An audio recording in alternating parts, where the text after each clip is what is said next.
may araw. So, I'm getting some natural vitamin D guys. So, this is how we look today. Yeah. So, let's see what will happen.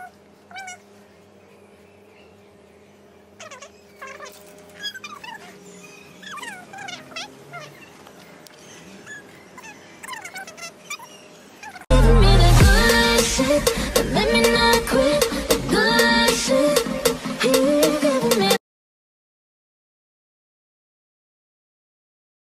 So this is the marinated chicken, diba? So I just found out na naubos na ang aking olive oil kasi kailangan siya lagyan ng oil para hindi siya mag-stick. So ngayon ang substitute na gagamitin ko, which I'm not sure kung same lasa, pero this is the Melt brand ng vegan butter spread. So technically it's not made of cow's milk or anything na animal produce. So pwede siya pang bake, pang spread. It's plant powered. This is USDA approved, organic. So yan, nag-melt lang ako ng 2 tablespoon and then ihalo natin siya sa chicken. So yan lang, and then we'll mix it again. So, spread nyo lang yung butter. Kasama na nung marinade. So, habang hinihintay natin siya, yan. So, kalat nyo lang siya.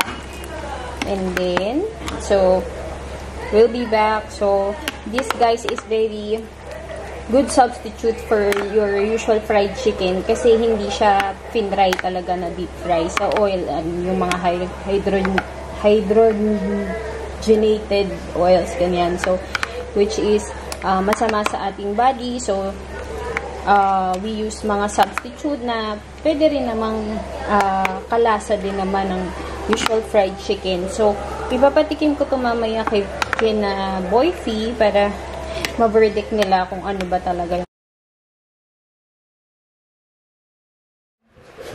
We'll get the chicken and put it sa egg. Dip it in egg, guys. Dip in egg, coat it with egg, and then we transfer sa quinoa flakes, then we put it in the pan. So ganito dapat yung magiging itsura niya.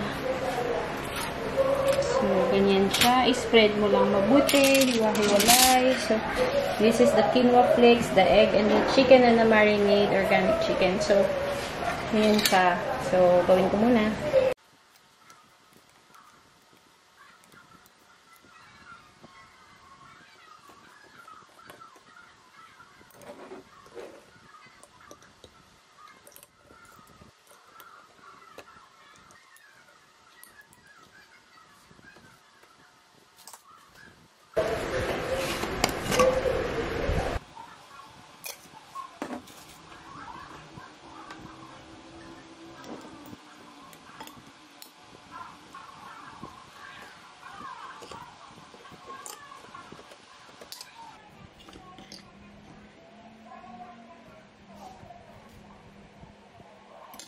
So, technically, yan po ang itsura niya. So, i-spread ko lang siya lahat. And then, pinipreheat natin yung oven. Ayan, preheating oven. 290 degrees po siya.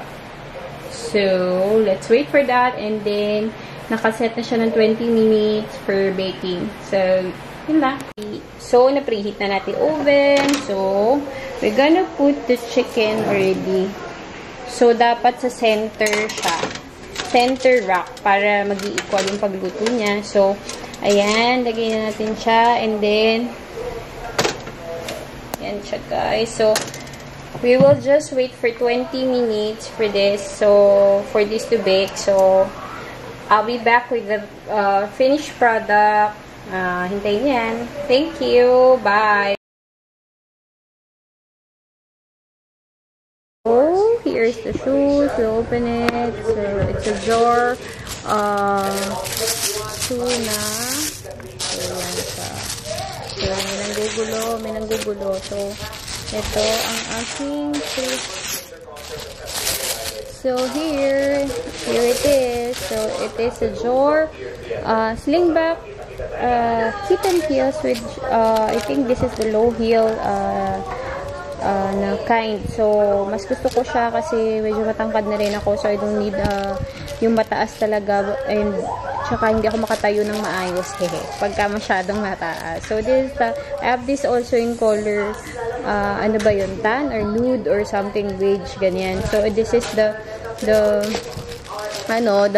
black version. But then, this is not leather. This is made of, I think this is gold canvas or something. So, tela siya. So, ganyan lang siya. So, pag ako kasi, ewan ko kung nakaka-relate kayo, pag may nagustuhan akong design ng isang shoes, I would probably buy 2 colors or 3. So, ganito siya. And then, very comfy.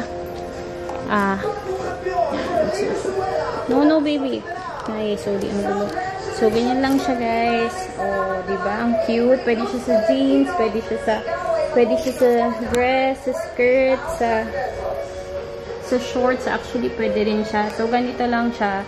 And then, madali lang siyang ilakad. And then, hindi siya masakit sa paa, which is good. So, ganito lang yung design niya. Simple, classy, diba? So, yan siya. So, yun lang. Thank you.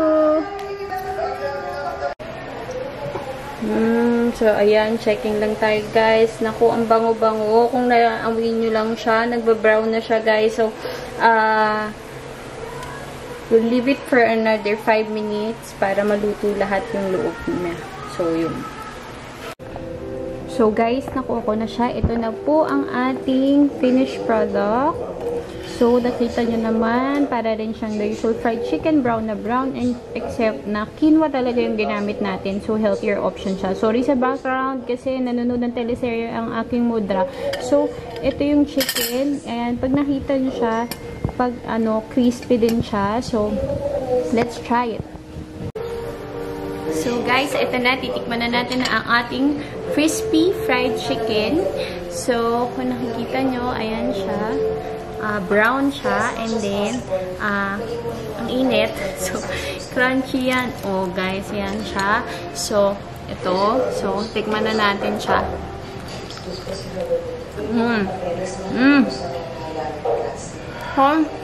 Parang vegetable fried chicken. Ang lasa ng marinade, ang sarap. So, I think kung overnight mas lasa pa siya, pero ito parang 1.5 hour ko lang siya ginawa, pero lumasa ko rin siya. And then, the chicken is crunchy. Crunchy siya and masarap. So, guys, try nyo na to. So, papatikim ko mamaya sa aking family. So, I hope you like this vlog. This is where it ends. At kakain muna ako dahil ngayon pa lang ako magla-lunch. So, thank you guys sa panonood ng aking vlog. And then, I'll see you soon on my next vlog. And comment down below if you want to see more recipe kung paano gawing healthy ang ating mga usual na pagkain. Sorry. Sasalta akong may laman ng bibig. So, bye guys and God bless. Thank you.